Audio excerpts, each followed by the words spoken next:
اکنون کندک اول اسلحه دافع هوا د زمري 24مه هغه ورځ دی چې طالبان خپل ځواک نړیوالو ته ورښکاره کوي او دا ورځ د افغانستان لپاره ویاړمنه یادوي. دلته د بګرام په هوایي ډګر کې هغه زغروال ټانګونه او وسلې نندارې ته وړاندې شول چې ډېر شمېر یې له امریکایي ځواکونو طالبانو ته ورپاتې دي.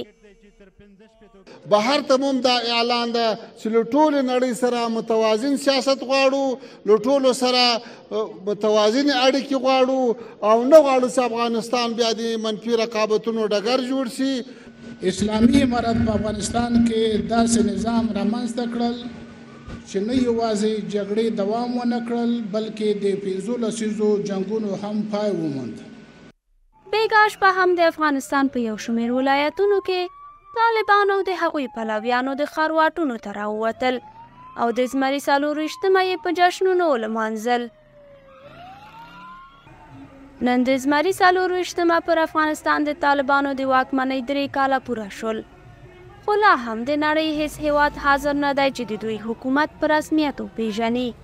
د کابل یو شمېر اوسیدونکو طرز پرسته ویلي چې د طالبانو په واکمنۍ کې لویه ستونزه د قانون نشتوالی، له خلکو څخه د ازادۍ واخیستل، په اداراتو کې د روڼتیا نشتون او همداسې د افغان نجونو او ښځو پر وړاندې د دوی لخوا د بندیزونو اعمال دی.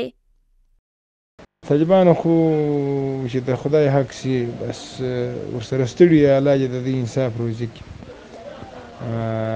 بیکاري هوج ته رسېدلي بې له خپله ځانه ماسې او بل څوک نه پېژني په افغانستان. که ښه ځای ولو، ښه ماموریت ولو، ښه ریاست ولو، معاش پکښې ډېر ولو، پیسې پکښې ډېرې وي، هغه د خلکو دی. نور نه د افغانستان کدرو ته کتل کېږي، نه ځوانانو ته کتل کېږي چې د خوارۍ وړي، درسونه یې ویلي دي، پوهنتون یې ویلی دي، ماسټري وي، ډکتورا وي، داسې تر ډېره پورې هغو هېڅ ته نه کتل کېږي. بس کار خو نه دلته په لاس کې دی، بالا خو الله د انصاف روزی کړي. چندان خوب مردم نیستن، آزار اذیت ما میکنن، دیگه همه خردترک ها رو بیرون نمیمونن، دخترها رو بیرون نمیمونن. کسی که بیرون ببینه دخترها یا مردم شکایت میکنن، به مسجد خواسته میشه و قلان نمازخونهشون به مسجد تلبیسه میشه، آزار اذیت میشه، سویته زده میشه، هزار رقم فعل اصلا. د افغانانو غوښتنو ته نه پاملرنه، په اداراتو کې د روڼتیا نشتون او په ځانګړې توګه د ښځو پر وړاندې د طالبانو بندیزونه هغه څه دي چې د طالبانو حکومت یې تر سختو پوښتنو لاندې راوستی. نړیواله ټولنه هم په ځلونو ویلي چې طالبان د لومړۍ کورنۍ مشروعیت ترلاسه کړي.